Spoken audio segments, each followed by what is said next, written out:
Hello. Today I'm going to read from a book of virtues edited by William Bennett. This is a story called The Sword of Damocles. There once was a king named Dionysus who lived in Syracuse, the richest city in Sicily. He lived in a fine palace where there were many beautiful and costly things, and he was waited upon by a host of servants who were always ready to do his bidding. Naturally, because Dionysus had so much wealth and power, there were many in Syracuse who envied his good fortune. Damocles was one of these. He's one of Dionysus's best friends. And he was always saying to him, "How lucky you are! You have everything anyone could wish for. You must be the happiest man in the world." One day Dionysus grew tired of hearing such talk. "Come now, do you really think I'm happier than everyone else?" "But of course you are," Damocles replied. "Look at the great treasures you possess and the power you hold. You've not a single worry in the world. How could life be any better?"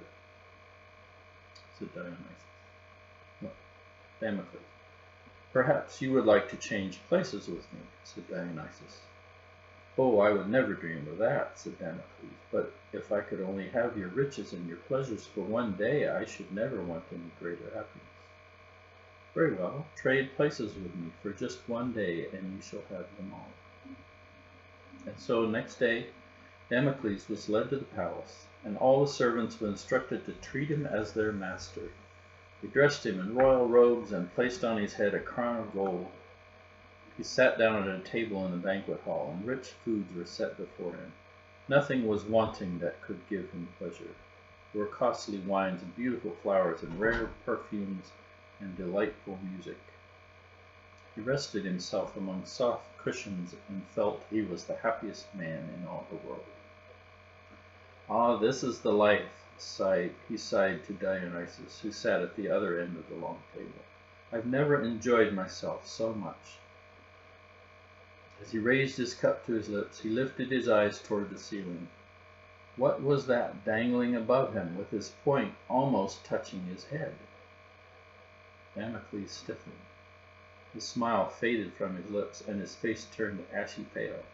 His hands trembled. He wanted no more food, no more wine, no more music. He only wanted to be out of the palace, far away, he cared not where. For directly above his head hung a sword, held to the ceiling by only a single horsehair. Its sharp blade glittered as it pointed right between his eyes. He started to jump up and run, but stopped himself, frightened that any sudden move might snap the thin thread and bring the sword down. He sat frozen to his chair. "What's the matter, my friend?" Dionysus asked. "You seem to have lost your appetite." That sword, Mr. Damocles, don't you see it?" "Of course I see it," said Dionysus. "I see it every day. It always hangs over my head, and there's always a chance that someone or something may cut the thin, slim thread. Perhaps one of my own advisors will grow jealous of my power and try to kill me. Or someone may spread lies about me and turn the people against me.